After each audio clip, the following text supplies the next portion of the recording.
hello and congratulations. Good to see you. Hi. Thank you. Hi. Jim, I'll apologize in advance. I have a big old compound question for you to start here because I was reading a quote.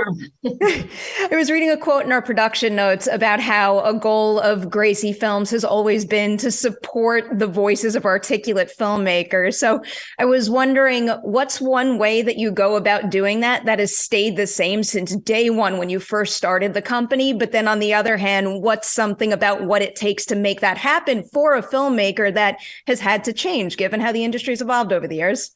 Writer's rule. That's been true. That was our idea when we started it, and that's and writer always has control over his or her material, whether it's by directing or being a really active producer, and that's never not been the case.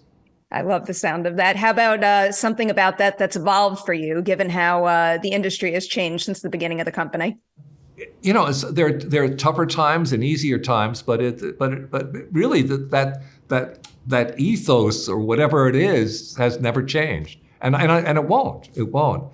It's and a lot of writers directing for the first time as part of that. I like that compass right there. I hope you stick with it forever and ever.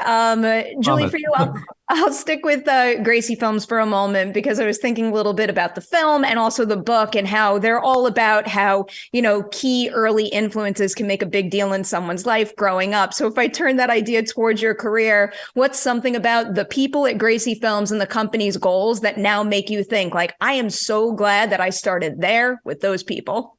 I'm incredibly lucky. I mean, what we're always about the work, and about making these movies. And I've honestly never worked on a movie that I haven't been proud of and loved. And I don't know that many people can say that in the industry. She did leave briefly. Well, briefly, but then I scurried back because I saw reality and didn't like it. But yeah, it's a privilege to be able to do that and to help writer directors, get their vision on screen. I mean, it's an amazing thing to be able to do that. The great, we never talk about it, but the great thing is that everybody who works there aren't that many. No, we're small. Yeah. Works on everything. Yep.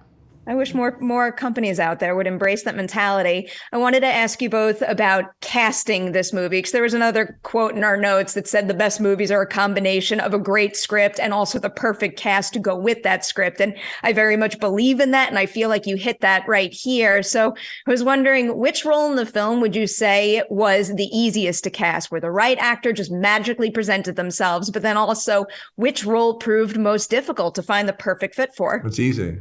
Rachel was the easiest, and Margaret was the hardest.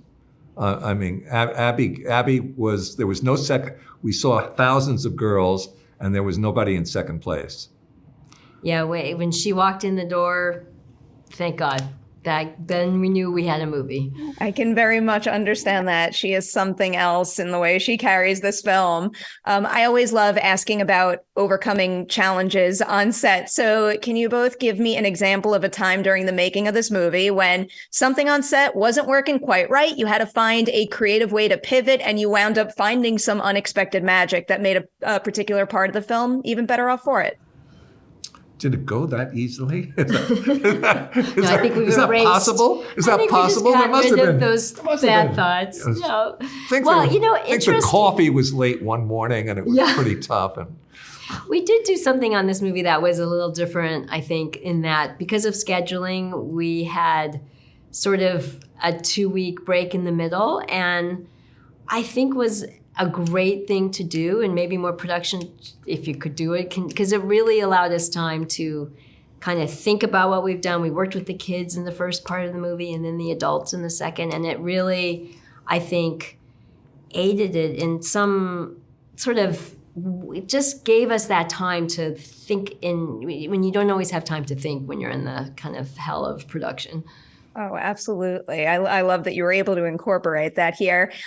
Personal question for both of you to end here, because this book and now this movie is going to wind up being, a pretty pivotal part of people's lives and how they experience and process growing up. So I was wondering, what is the movie version of that for you? The movie that you turned to that, made you feel seen, answered your questions, and offered you guidance when you were growing up? I'd say Network. Solid choice right there. Yeah, I mean, there's different things you look to movies for. I mean, weirdly, the movie being there spoke to me in some way. I mean, it's just, it made me want to get into working in films.